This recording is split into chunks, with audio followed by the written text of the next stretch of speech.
Come to our usual Thursday evening programs called Build to Last. And Build to Last is a weekly entrepreneurship and business mastery coaching sessions purposely tailored for small and medium-sized businesses and any entrepreneur who wants to start a business and build it to last. And this program has come on the premise of the fact that we all know how many times people have tried to start some kind of business and they fail. And the whole idea behind that is that it's not because we, the entrepreneurs, we are not able to, we don't know what we do as a business. We know how to do what we do.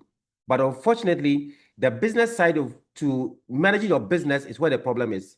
So we have come up every day, every Thursday from 7 to 8 p.m. to meet here together. And then together with seasoned entrepreneurs, people who have done it and who are doing it, professionals who know specific areas in their profession, and anybody else who have the chance to help us to be able to do understand how to manage our businesses are invited to share their experience with us. And tonight is of no exception. Tonight, we are talking about a very, very, very important topic that I personally hold very dear to my heart because I think that I'm in more like the same space. And because I've found myself in that space, anybody who shares that kind of story with me makes me excited, makes me happy because that same story would help somebody else to be able to go on the same journey and be able to do what they really want to do. So tonight, you are welcome. And we are talking about vision to venture, how my love for Ghanaian food turned into a thriving business. There are many times I get people asking me, TK, then especially our friends in Abuchi, they will call you, TK, business by call. People are always asking me, what business do they want to get into? People call me, they have some money, they don't know what to do with the money, they want an idea. And I keep saying that it's not because you have some money, or you have some resource that you want to turn into a business. It's about what you really want to do with your life. And tonight we have a very close friend of mine who is going to share with us, in fact, a corporate lady who is going to share with us how she found something that she loved to do, how she found something that she was very passionate about, and eventually has been able to turn that into a business. And not just because she's not an entrepreneur, she still holds her full-time corporate job and still double up to taking up this business. To now help me to welcome together on the platform today, Sister Marian Mantey. Akosia is an entrepreneur. She's doing it. She has done it. She's going to pour her heart out for us to see exactly how she was able to find her love of Ghanaian food and how that has turned into a business for her. And then she wants to tell that story with us. Akosia, you're welcome to this program. Hi, Akosia. Okay, I think I muted you. You have to probably unmute yourself.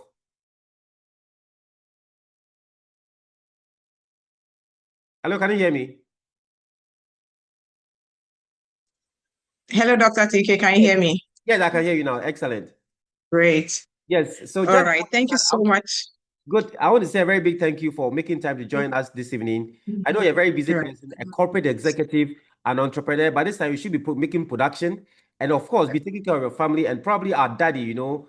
But you've made time to join us for the next 35, 40 minutes for us to discuss what it takes to start your own business from your passion. Since you're welcome, and thank you so much. Thank you, Dr. TK, for your platform.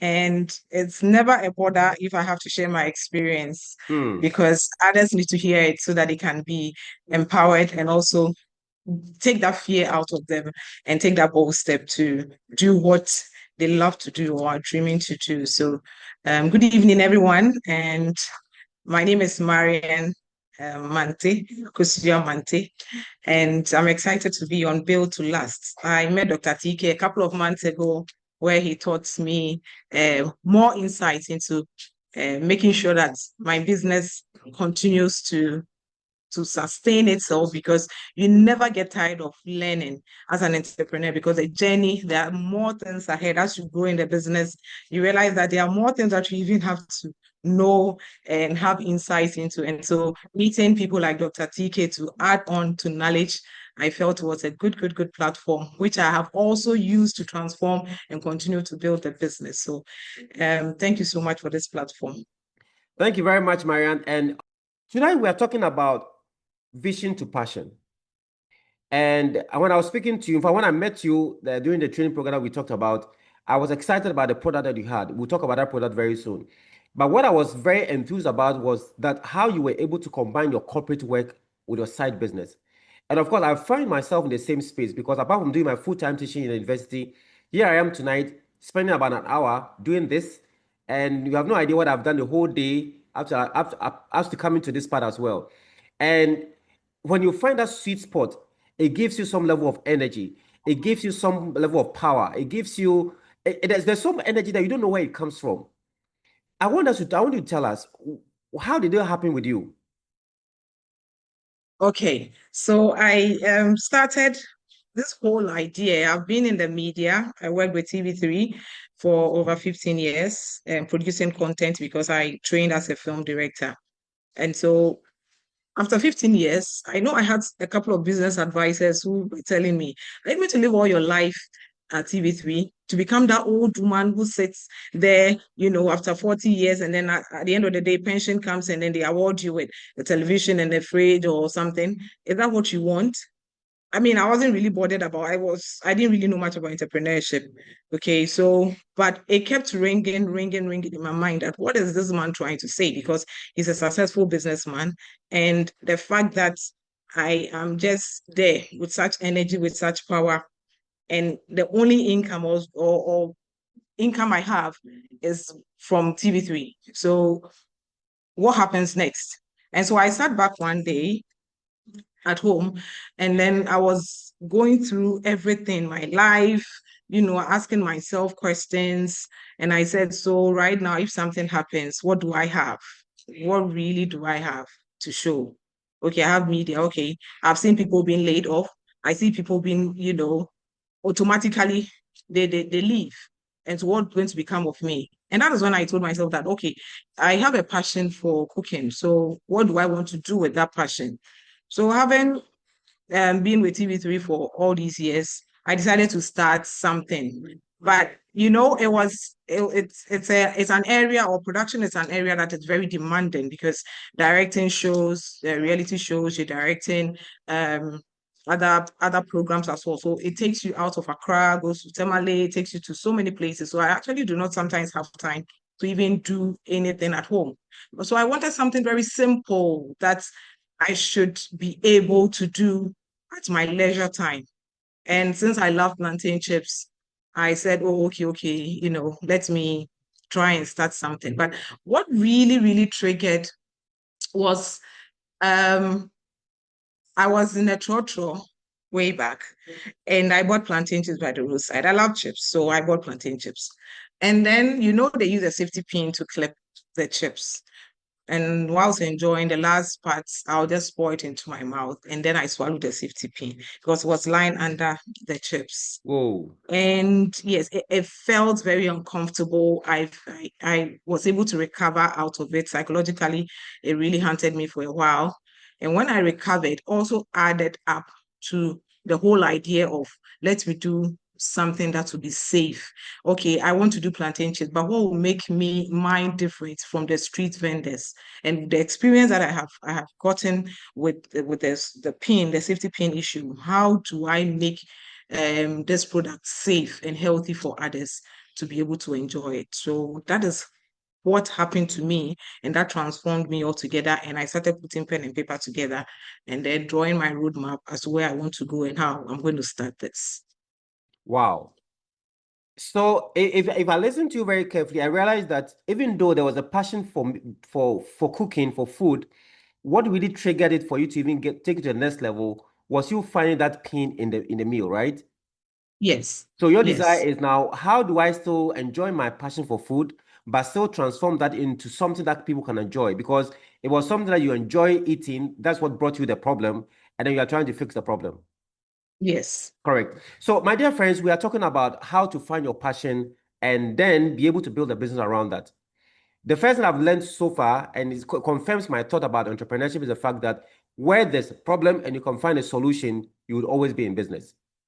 So now let's hear you. How did you now finally narrow into producing your plantain chips?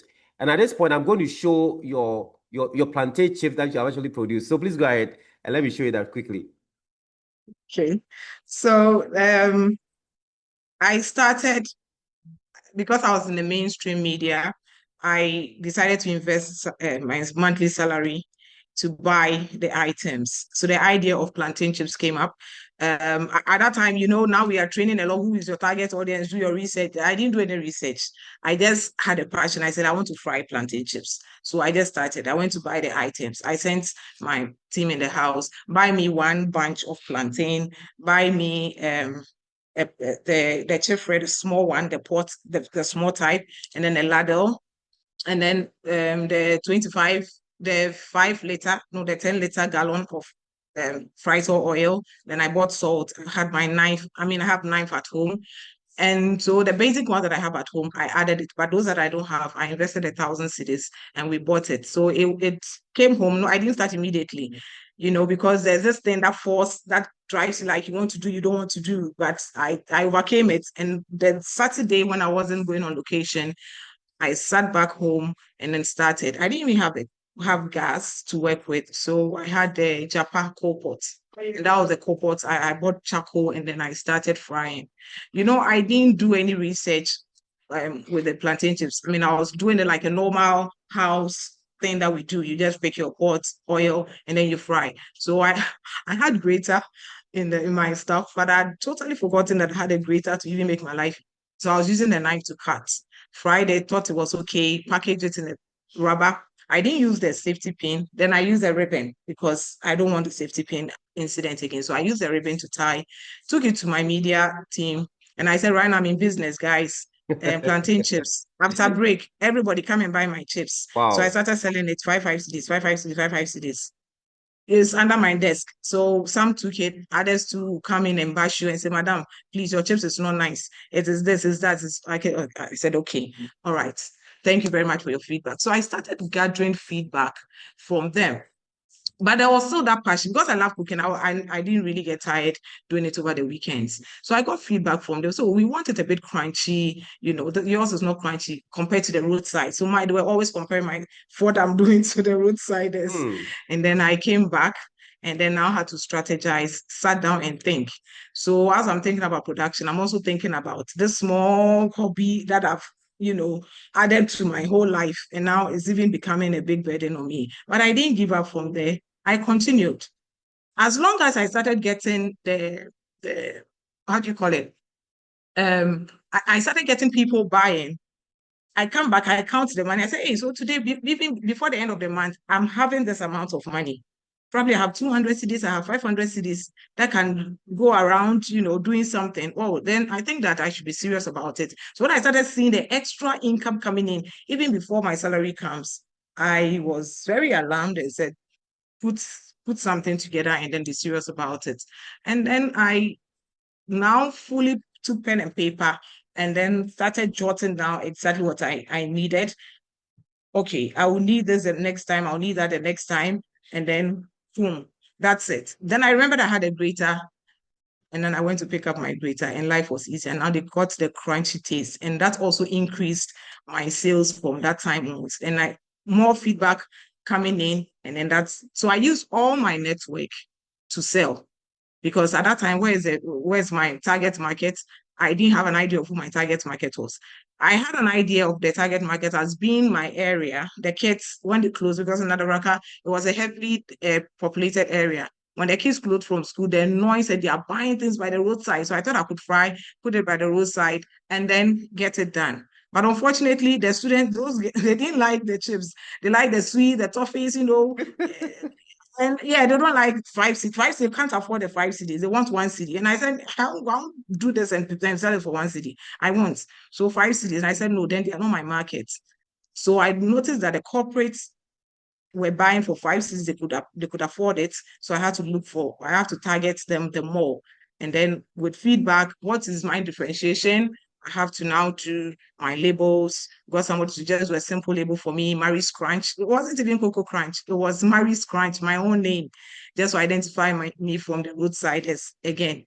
And then we went on and on and on about it. But when I started seeing some monies coming in, I knew that this thing could be a big thing. So let me be serious about it. Wow. Okay, ladies and gentlemen, that's the story for Marian. Her love for food has turned her into a business owner. And I'm sure very soon at the rate at which she's going and have known her doing now, I won't be surprised in the very near future she would probably drop that job she has and go straight into a full-time business. This is her story. What is your story? What is it that you want to do? Can you leverage on your talent, your gift, and your craft and turn that into a business? And I think about a week ago or so, last week somewhere, I had a very honorable opportunity to speak at KNUST IDL webinar where I shared my 5 Ds of turning your entrepreneur, no, 5 Ds of turning your passion, your creativity, your craft into business. And I talk about the 5 Ds. And the 5 Ds probably talk about that later on. But what I'm really enjoying about what she's saying is the fact that there's something that all of us need to find about us. There's something within you. And for those of us in the Christian kingdom, you will see that the Bible even says that before we were formed in our mother's womb, he says that he knew us. He had plans of prosperity for us, plans to bring us to an expected end. What is that? What is that plan? What is that thing? And that's what our sister has found, that she loved food, and her love for food has gradually put her into a business. In fact, the first time I saw her in our training program in Accra that we had, and then I saw the package. Honestly, I didn't know it was plantain. I was, if you remember, I didn't know it was plantain. Yes. The package was so nice, and I was like, how? What is this? And then she said plantain. I said, oh, I actually bought and then ate it. It was nice and crunchy, and it's truly the one that I really wanted to eat. Okay, so as the conversation goes on, you may want to raise your hand and ask any question as she goes on the journey. But the first thing I've noticed is that number one, you need to find that passion.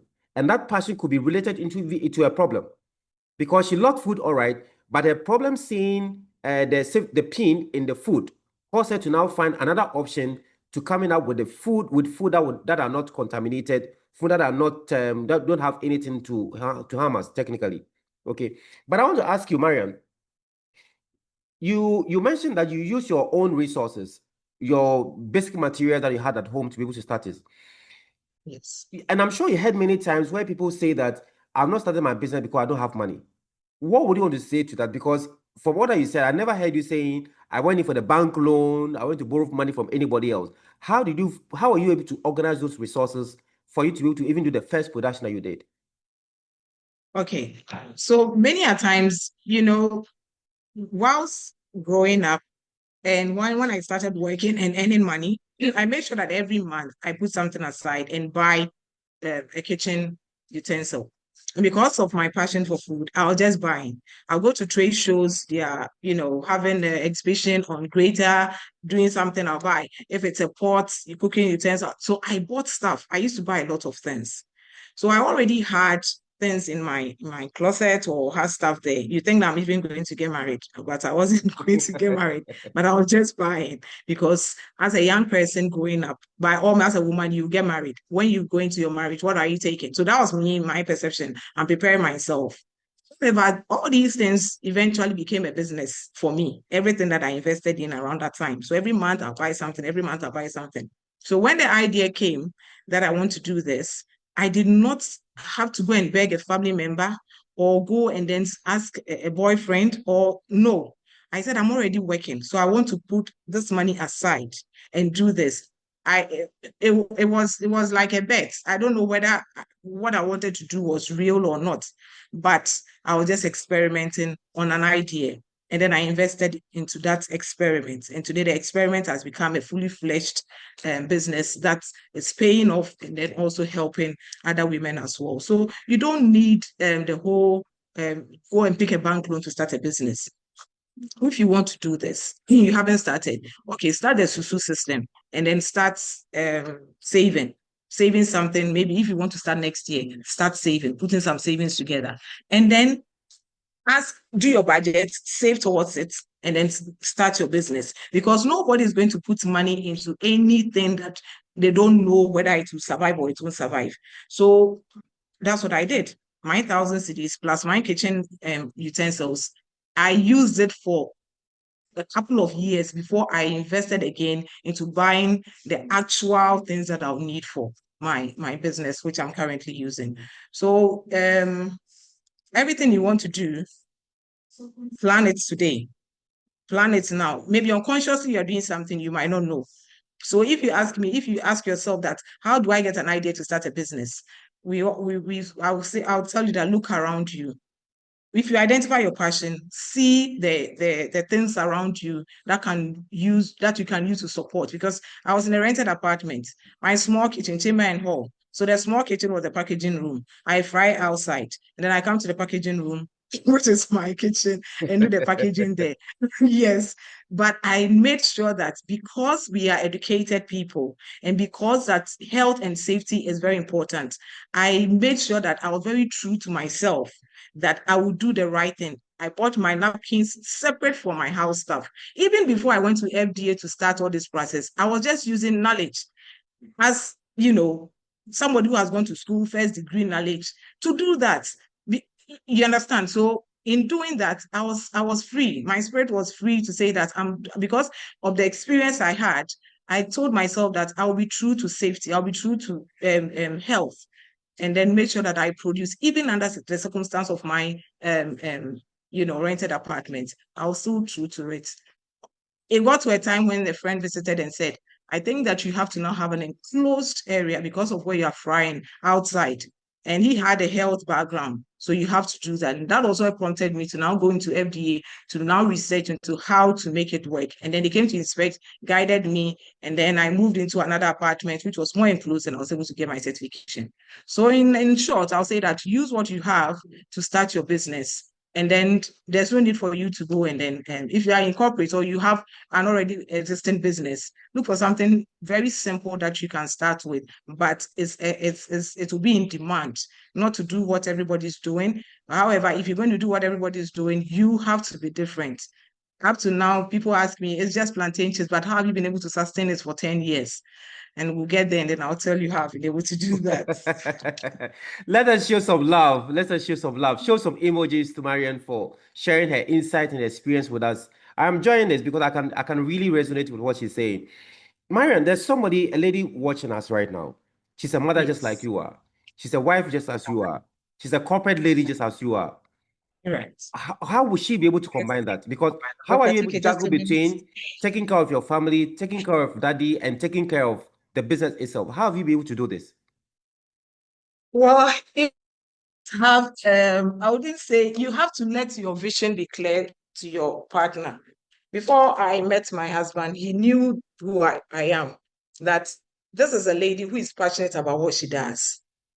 If you let family, marriage, everything just drown you and let you forget about your true self and what you're doing for others, I think that you're doing a disservice to yourself, and then for the people who might have also benefited from you.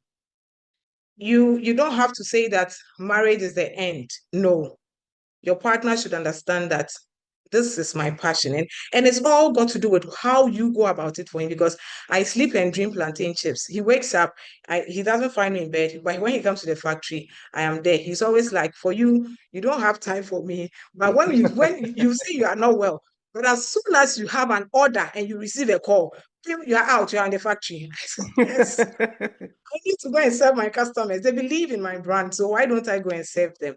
So if you want to do this, you have to multitask. You have to plan your schedule very, very well, and also delegate. Because if you don't delegate, you have issues.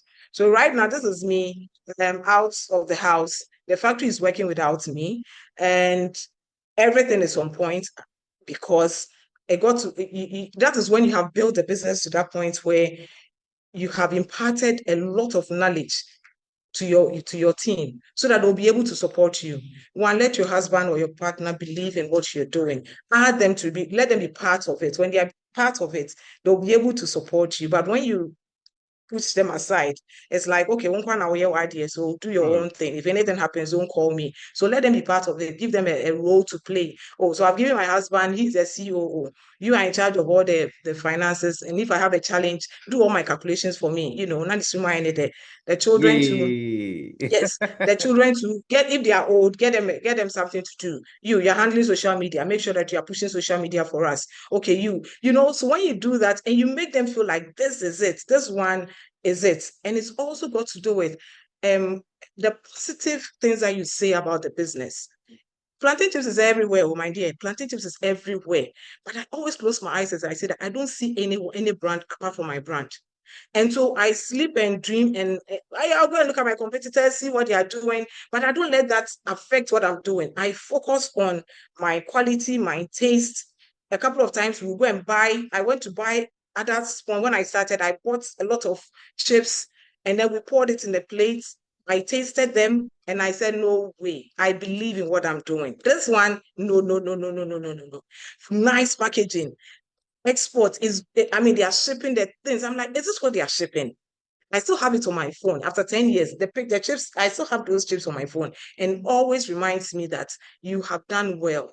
You have really done well. I've done well in bringing out this product, which is very, very, very natural and authentic. And anybody who tastes the chips is impressed about it. So I hope I answered your question. Very, very much. Wow. So real life stories. And this is what we do every year, Thursday between 7 and 8 p.m.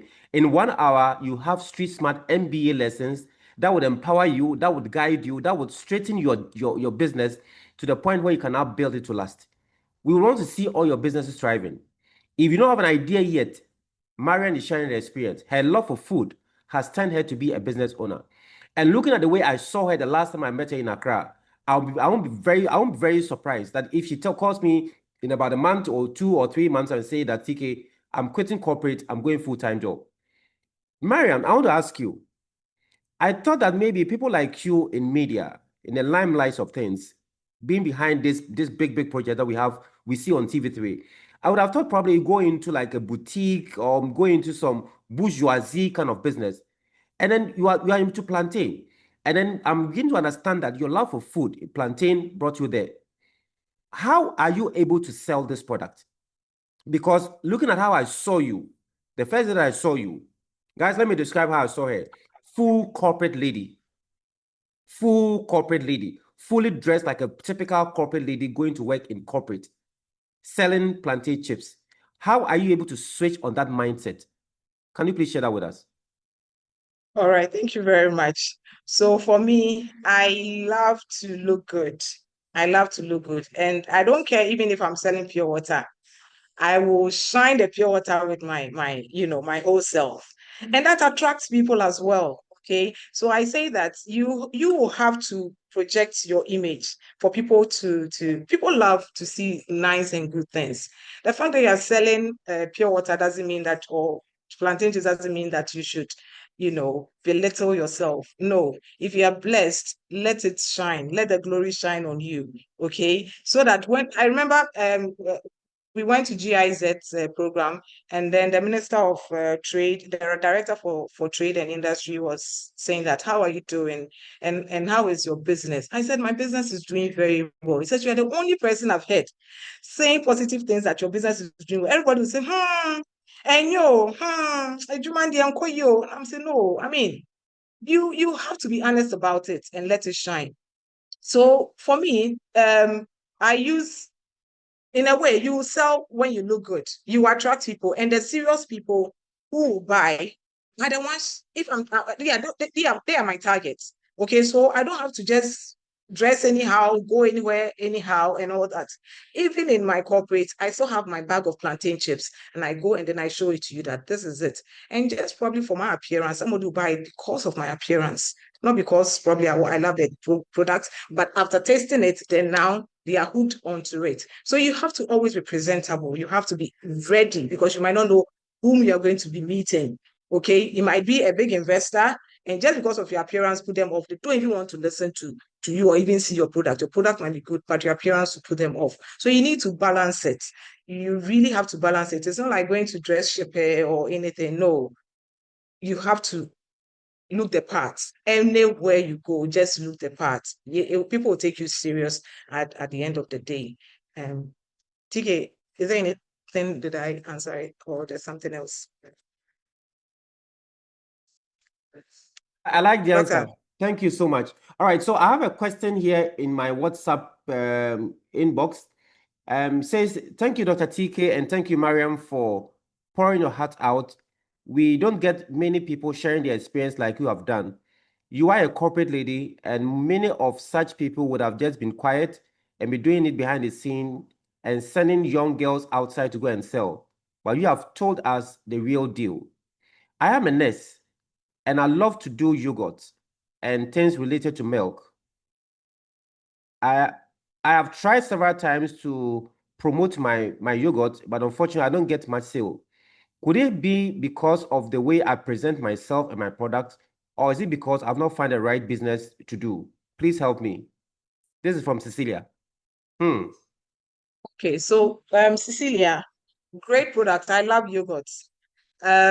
Your yogurt, are you doing like just how everybody is doing it, the normal bottles? You know, there's this bottle that is all over the place, and then probably you haven't your branding or your sticker on it. It's even not sharp. I don't know. I'm just picking certain things that might not attract somebody. Your sticker on it probably is not even sharp. It is blurred, information is not clear. And then your appearance, so you have to judge yourself. How do you go to sell your products? If your appearance is not good and there's another yogurt seller who looks well branded, that people will go to them as well. So appearance is very, very important. Aside the appearance, then we come to the product itself.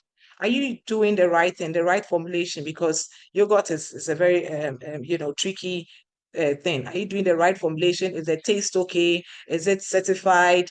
As soon as it's certified, everybody wants to jump on it. But even with that, then how different is your yogurt? Or you're still having the same flavor? Maybe you should change your flavor. If everybody is going the normal way, look for other flavors and then sell that. Everybody wants something new. So if you're doing the normal Greek type yogurt, why don't you leave it and then do date yogurt or do coconut yogurt? I tasted, there's a product called Panda. I tasted his yogurt and I linger for it every day. The guy is solid. He has the lemon flavor, he has the strawberry, he has the coconut flavor. I'm not too much in the coconut because I have to chew it. I'm not so even if I take it, I have to spit all the coconut out. So all these flavors will not attract other people because the normal ones are very normal. We are all okay with it. But if you tell me that I have yogurt, what kind of, I have mango yogurt. Oh, wow, curiosity. So give us that curious, give us that the ability to be curious about your product, and that is what to make us taste it. And if it's also very good, you really get a call from there. And if it comes to marketing, I think that I believe that I have to add that one too. So what I've been able to do with my marketing is to use social media. And with my media background, I use my contacts. I did not invent the wheel or go and get new customers. My clients were the people I have built or have involved all my life. I went back into my contacts and then called everybody. Be nice to people, please, can you try? And what I've done is also to do free sampling. Free sampling, you anytime I go anywhere, I have my sampling station because it's like plantain chips is everywhere. Yogurt is everywhere. What makes yours different? Do sampling. That's my secret. Sampling. Free sampling. Mumberi. And after chewing it, I bet you ubeto. Mema wato. Why free ubwa ubeto. So that is how we sell. Ubeto. And when they buy one, they go and come back and say, I'm traveling, I need another pack. And then they buy another one again. So do sampling, present yourself properly, change your flavors or add additional flavors to it, and then watch your branding in terms of your because one guy told me that he saw my container packaging and my label it went all around, but it had tilted a little bit. And all that he said was, Marian, why couldn't you have just put in a little effort and then put the whole thing around it neatly instead of, and that also stuck. You see, listen to feedback.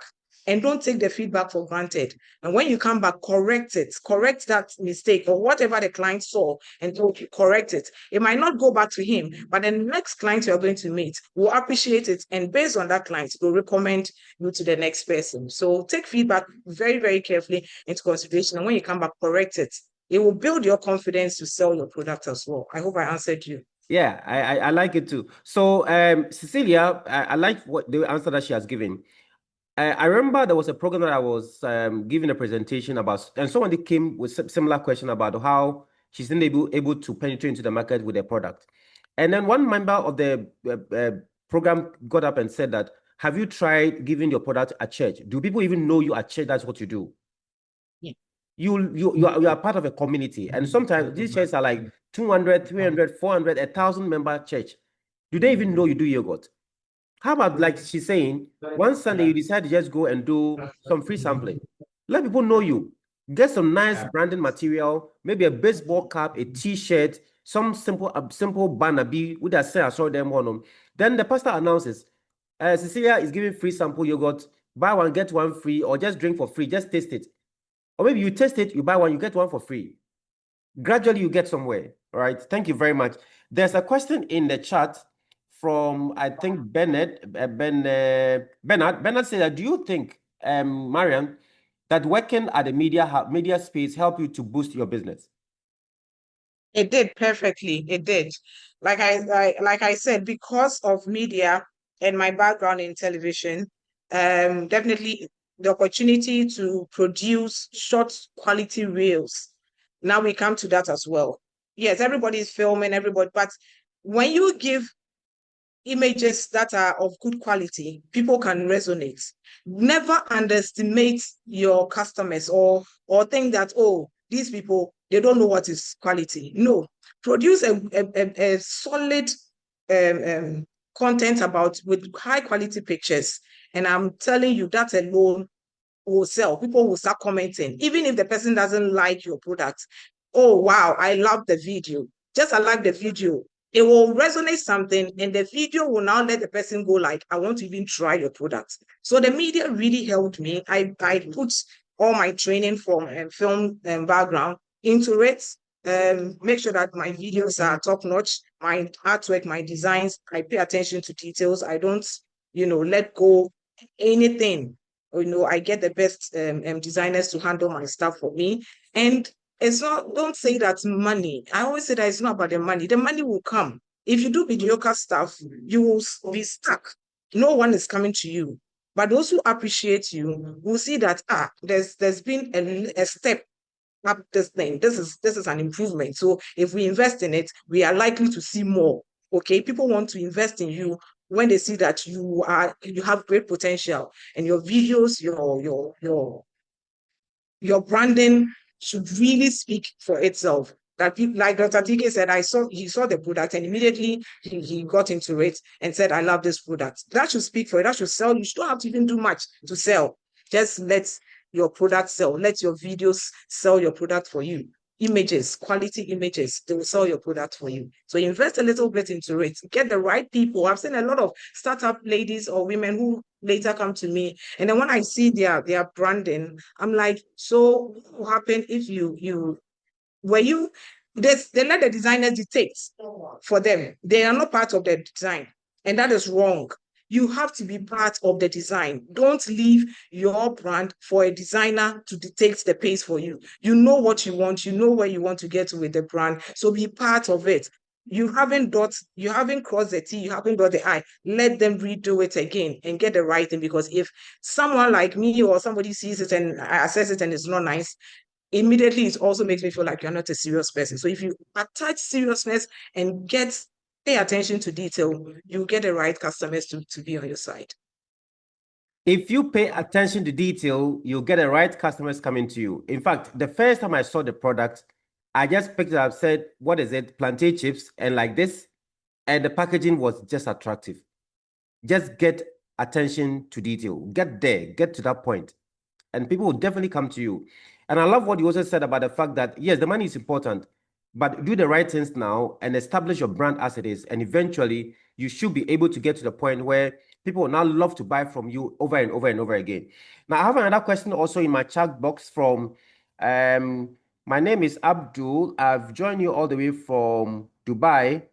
I'm sending WhatsApp because it's difficult for me to type on Zoom. Dr. TK, thank Mariam very much for me. There's an idea that I've had for more than 8 years. I've not fried a single plantain. And today I'm hearing somebody doing it. This is such an inspiring story. Mariam, I will try and get your number from Dr. TK and call you. Maybe you can coach me to get this done and do it well. Oh my God, why haven't I started this business 8 years ago. Why am I doing this? Is it laziness? Is it fear? What else do you write? I can't read the other one, the last one. Okay. So this Abdul guy has been sitting on this same idea for 8 years. So guys, can you imagine what can happen to us? And why it's important for us to be joining this program every Thursday? Now, Abdul says that Marian's story has now told him that it is possible we could have done that 8 years ago. So he has to start now. Thank you very much, Abdul. And then there's another question here from hi, Dr. TK. Thank you very much, Mariam, for sharing your experience. My name is Emma, and I've joined you all the way from Techiman.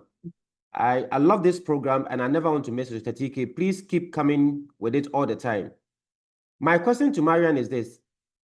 As a corporate lady, and working for TV3 means that you are a good person. I don't know what you mean by good, though.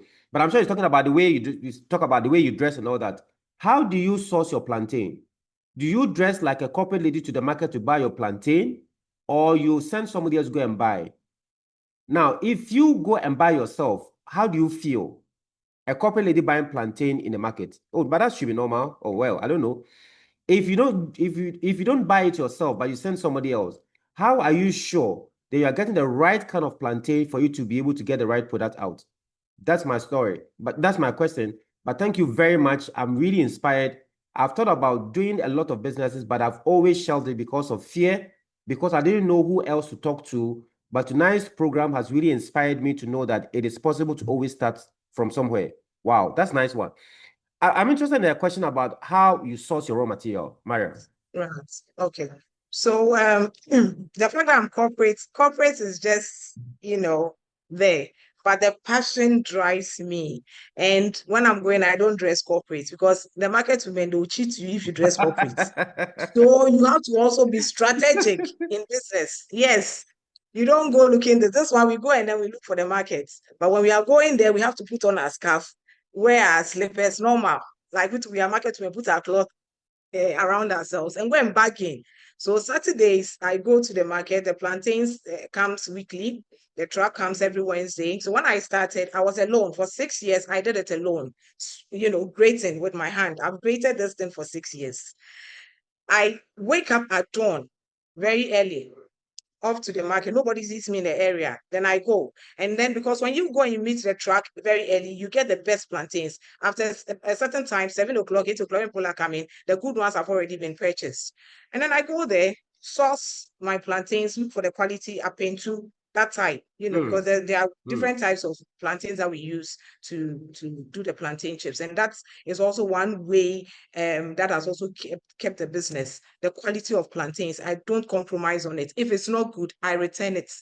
If it's not good, I return it. So I go there, source it, buy my other ingredients, put it on Kaya, and then we walk. I was staying at Tabraka, so it was just a walking distance to Agogoshi Market. It was just across the streets. That was also very strategic for me where I lived. So I go in the walk to the market and walk back with my Kaya team. We offload and I come and work. We offload, I come and work alone. I was doing this alone. I didn't have anybody beside me and all that. Then when I'm done, finish my packaging, shower, and I wear my corporate now. Business, you're going to talk money. And then I go and collect my money and come back, undo myself. So back and forth, back and forth, back and forth until I formalized it and registered the name. So it took me 6 years. After 6 years, in 2018, that was when I got the name, because then the demand was also coming. All my networks, I was using all my networks. And my office people were there. Those outside on productions, I make sure that even reality shows, I still have a basket of plantain chips. And trust me, during studio productions, people are hungry. They've been fed, but then they are so hungry. And that is when Marian comes in to solve the problem with her plantain chips. And then Meji Missy cancel pay. I don't do friendship with my business. No, don't do friendship with your business. Make sure that you collect your money. And so people knew that even if I write your name, the next day I'll come for it. And that's how come I was able to sustain the business. So to answer your question, that's it. I remember one day I was driving from Cape Coast and I was in Thai when I was coming back. So I got to a place where they sell snail. And the woman told me it's 300. Well, like less than 10 pieces. And I paid for it. And I came home, I showed it to my wife in the house, and she saw it and said, hey, anyway, the ebu. And truly, you could see that 300 cities for some piece of snail. It means that the dressing that you take to this woman, it speaks a lot. It speaks a lot. You need to be very strategic in that area. Yeah. Okay, so let's go to in the chat box. I see a couple of questions in there. I started this semester with taking orders for all kinds of soups and stews on campus, and I'm praying for a successful business. Wow, Ellen, I'm telling you, that could be a huge business. I know there's a company in Accra that does that now.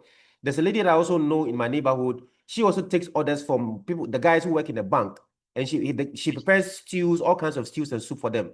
This is a business you can do, because today most of the young guys who are not married today don't have time to cook. Even those who have married, they still want somebody else to do some kind of cooking for them.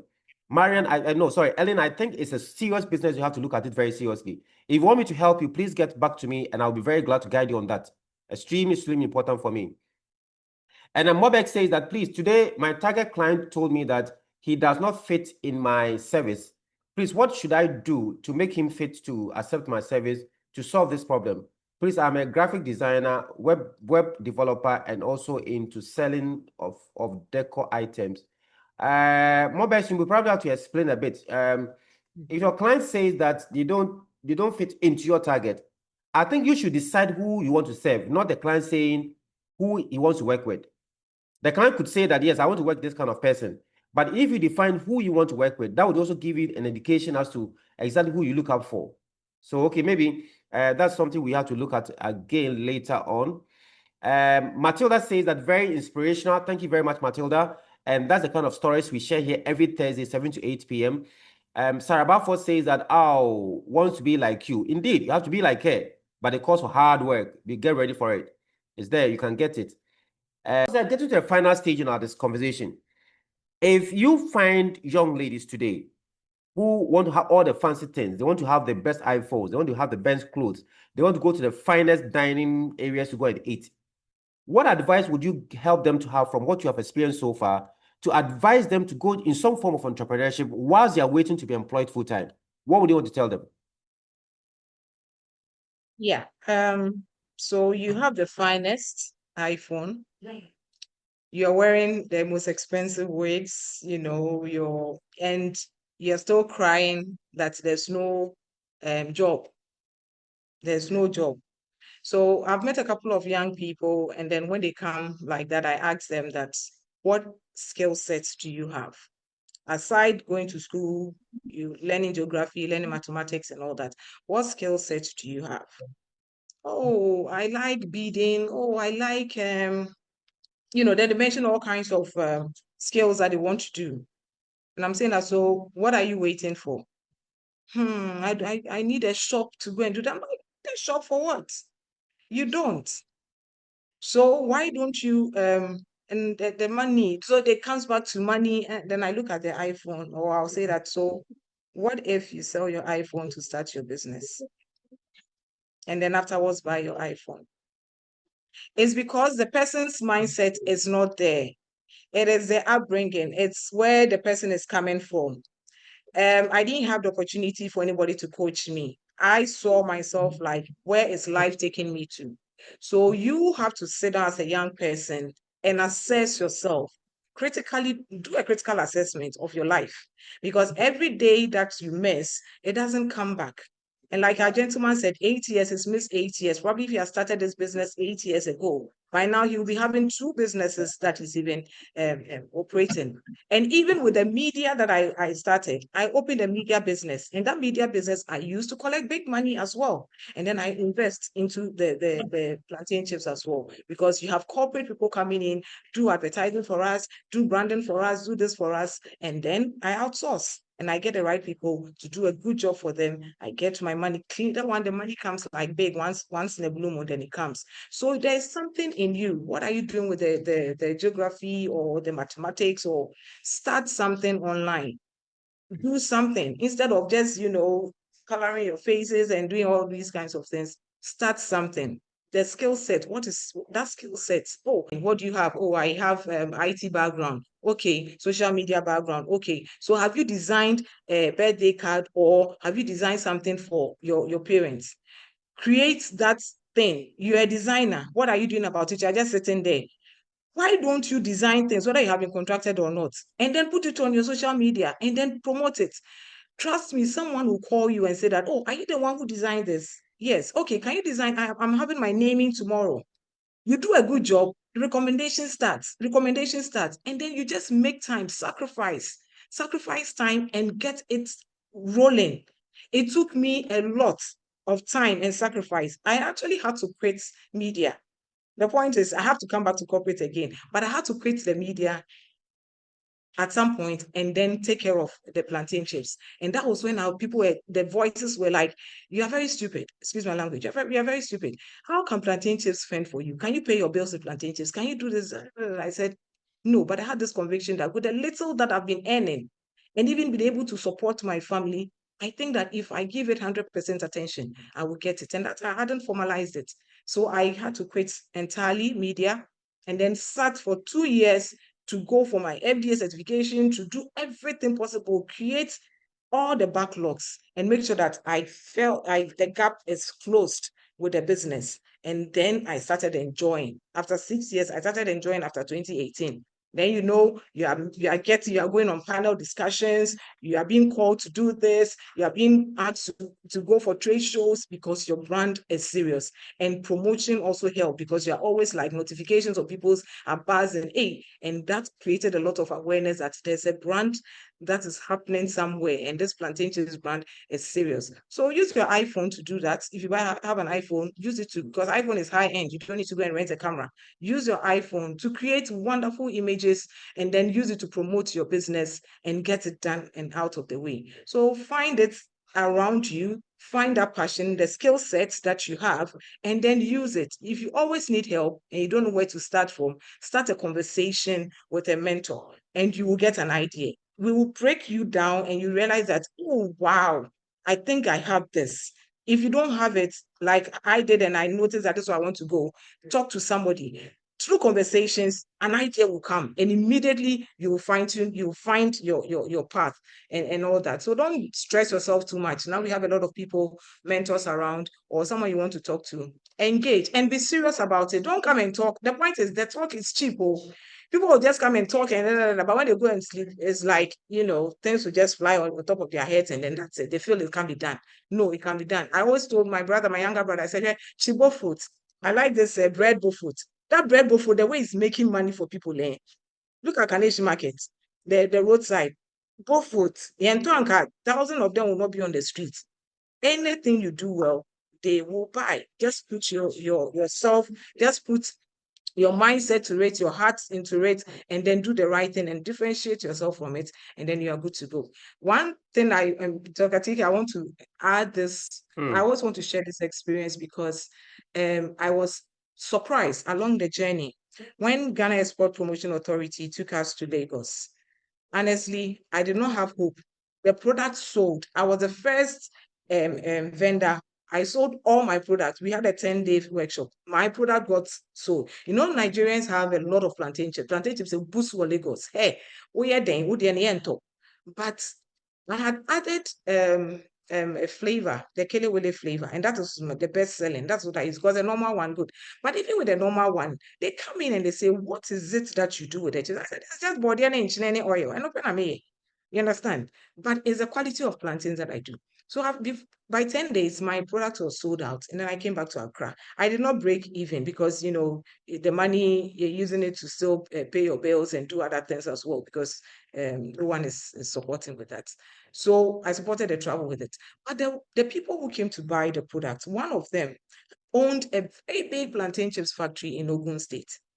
And so when I came back to Ghana, they contacted me and said, we actually sampled your product and it's been a month now. Please, what do you do to keep this product crunchy? Because after a month, your product is so crunchy and nice. Can you come and train us? Can you come and teach us? I said, hey, me, my cottage business, my co-pot setup. How come a co-pot setup can go into a factory setup? And that was where, in a way, grace found me, to open bigger doors. And so I told them, now I can charge because I didn't break even during the place, but I got my money back because of the quality of product. I was able to get profit through this training. And they paid all my expenses, gave me my hotel accommodation and everything. And I went to train them. I didn't give them all my secrets though, but I was happy that I was able to add on because trust me, the investor had a huge factory. Who be that? Hey! And that when I got in, it was like, dear God, this is where I want to be in the future. This is where I want to be, and this is where I want to be, then I want to learn something. I took something out of it, came back home, and also improved on my business. So even with a small thing, if you value it and you put in a lot of effort and make it well, big companies will be calling you to come and consult for them. Don't ever see yourself as a small business. If you are starting now and you want to do something, do it well. I always believe in quality, do the right thing, and you will connect with the right people, and trust me, doors will open for you. Wow. Do the right things. Corporate will call you, big companies will call you, and they'll give you all that you need. I want to say a very big thank you for spending time to share these experiences with us. For me, it's an endorsement for me because I think I'll find myself in a space where I think I'll find my passion as well. And I'm gradually learning every single day, every single minute to polish it up to become excellent person at it. Tonight really, really, really convinced me about what I really think I'm doing right. You may want to contact us if you want to build your business model. If you have any idea that you want us to help you to build a business model around that, we are here for you. We will help you to guide you and help you to build your business to last. I want to say thank you to all of you once again for spending the past 60 minutes listening to us. If you had not come, there's no way we would have made this very possible. I appreciate you. I thank you so much. And my dream and my desire is that one day at a time, we will be building our businesses. It is sweet when you have a side business, honestly. If it makes you powerful, it makes you somebody else. And I'm in the same space where Marian found herself. She is the full-time corporate, running her side business. I'm in full-time academia, running my side business. I pray that all of us will find our passion and be able to build a business model around that. And maybe one of these days, I'll come back to share my 5 model to creating wealth for your craft. How do you create a business model around your craft, your gift, and your talent? So once again, thank you all very much. And please don't forget that you can go back to our YouTube page, High Park Services, and you can have some of our videos that we already recorded. If you watch them and you find value in them, why don't you subscribe? Or why don't you like it? Why don't you share it to other people so that together we can create an entrepreneurial ecosystem that transforms businesses, that transform lives, and eventually transform communities. Thank you all very much for making time to join us. I will see you again next week, Thursday, for another insightful discussion on Built to Last. But till then, please go and build your business to last.